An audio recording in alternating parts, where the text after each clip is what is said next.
우리가 사는 세상은 독으로 가득 차 있습니다.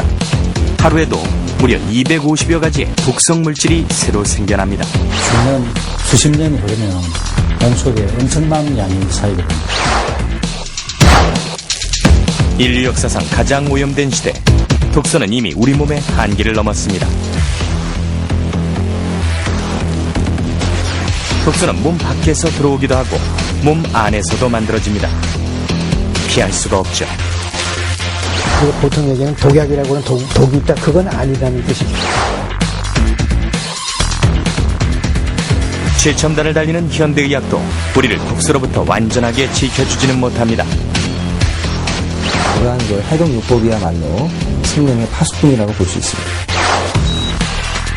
독소와의 치열한 전쟁, 그리고 시작되는 몸의 복수. 과연 해독은 우리 몸의 새로운 혁명이 될 수 있을까요?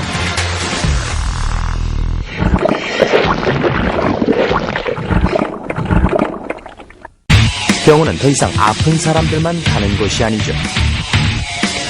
병은 아니고 건강하지도 않은 중간 단계가 있습니다. 그러니까 증상도 있고 기능도 떨어지지만 그렇다고 해서 검사를 했을 때 병으로도 나타나지 않고. 현대인들은 누구나 독소의 공격을 받지만 모두가 질병에 걸리는 것은 아니죠. 왜 그럴까요? 환경적인 면만 고려한다면 다 오염이 돼 있어야 되는데 오염이 안 되거든요. 그건 뭐냐면 결국은 각 사람의 생화학적인 독창성이 있다는 겁니다. 어떤 사람은 중금속에 대해서 잘 배설을 할 수 있는 능력을 가지고 있는 반면에 어떤 사람은 그런 게 들어오면 배설을 잘 못하는. 사람마다 생김새가 다르듯이 몸 안의 독소를 처리하는 능력도 다 다릅니다. 간은 바로 그 차이를 결정짓는 기관이죠. 3천억 개 이상의 간세포로 이루어진 간은 담즙을 통해 소화작용과 노폐물 배출을 돕기도 하고 혈액 속에 독소를 걸러 깨끗한 피를 재공급하는 역할도 하죠. 몸 전체 해독작용의 75% 이상이 간에서 이루어지는 만큼 간은 우리 몸 해독의 중추 역할을 담당하고 있죠. 하지만 간의 해독 능력에도 한계가 있습니다. 것이라도 빠져나가지 않고 몸 안에 머무르면 독이 되기 때문인데요. 대표적인 게 바로 숙변입니다. 장내에 오래 정치되어 있는 변을 뜻하는 숙변. 숙변은 마치 치아에 끼는 치석처럼 장내 점막에 달라붙어 장 흡수와 연동 운동을 방해한다고 합니다. 해독 전문가들은 숙변이 만병의 근원이라고 주장하는데요. 이유는 숙변에서 나오는 독소들이 장에만 머물러 있는 게 아니라 순환계를 타고 온몸으로 퍼지기 때문이죠.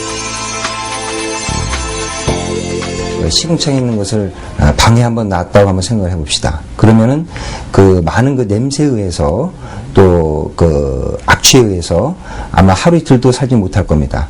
그것처럼 장내 그 환경에 그 변이 갖고 있는 그 독소가 많은 영향을 끼치게 되죠. 굉장히 악취가 심하고 변기에서 변을 봤을 때 변이 찰흙변처럼 붙어가지고 물을 내려도 내려가지 않는 그런 변들이 나오게 됩니다. 이런 변들은 일반적인 그 하재를 통해서는 절대 나올 수가 없고 겨우 1g밖에 안 되는 대변 속에도 1000억에서 1조 마리의 세균이 있습니다. 병원균은 여러 가지 독소들을 뿜어냅니다. 또한 균 자체의 몸에서 털이나 꼬리가 떨어져 나오기도 하죠. 특히 세균이 죽으면 세포의 벽이 깨지면서 껍질이 분해되어 나오는데 이것이 바로 인체에 치명적인 내독소입니다. 그 내독소가 들어오면은 한마디로 얘기하면 염증을 일으켜요, 염증을. 갑자기 아주 대량으로 나타나면은 이거는 폐혈증에 빠져서 며칠 내로 사망하게 될 정도로 아주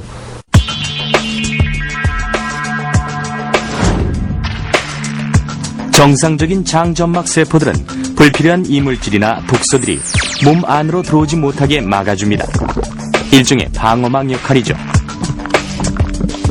하지만 자극적인 음식이나 항생제 등의 약물로 장세포가 손상되면 갈라진 틈으로 독소나 이물질이 들어오게 되고 이들이 혈관을 타고 온 몸으로 퍼져 각종 염증 반응을 일으키는데 이것이 바로 장누수 증후군입니다. 제일 처음에 간으로 가고 그 다음에 허파로 가서 심장으로 가서 전신으로 돌기 때문에 어떤 그 사람의 어떤 장기가 좀 약한 부분이라든가 뭐 이런 쪽으로 나타나게 되겠지만 사람마다 그것은 조금씩 다르고 쌓아놓은 지방이 되게 많으면 배가 고프면 그 지방을 분해해서 써야 되는데 그거를 잊어버렸어요. 왜냐하면 그냥 먹는 게 널려 있으니까 조금만 배고프면 뭘 먹죠. 뭐 자동 커피를 빼먹는다든가 이런 식으로 하면 그래서 배고픈 걸 잊어버린 거예요. 지방 분해하는 거를. 그걸 참게 유도해주는 과정이 해독 다이어트고 지방세포 속에 쌓여있는 여러 가지 물질 중에 지방이 분해되는 것을 방해하는 물질, 즉 독소가 있다는 사실이죠.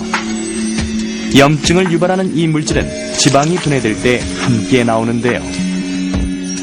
그 해독 다이어트는 뭐 사실 뭐 내 몸에 독이 있다 이렇게 해서 오해할 수가 있는데 여기서의 독이라는 거는 내 몸의 지방 분해를 방해하는 그런 여러 가지 물질들을 다 포함하는 거거든요. 그러한 물질들은 지용성이기 때문에 지방세포에 녹아 있거든요.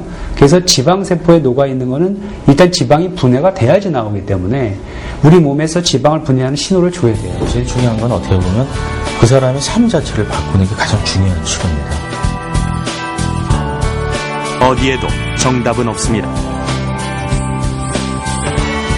다만 우리 몸은 우리가 하기에 달렸다는 것, 그것뿐입니다.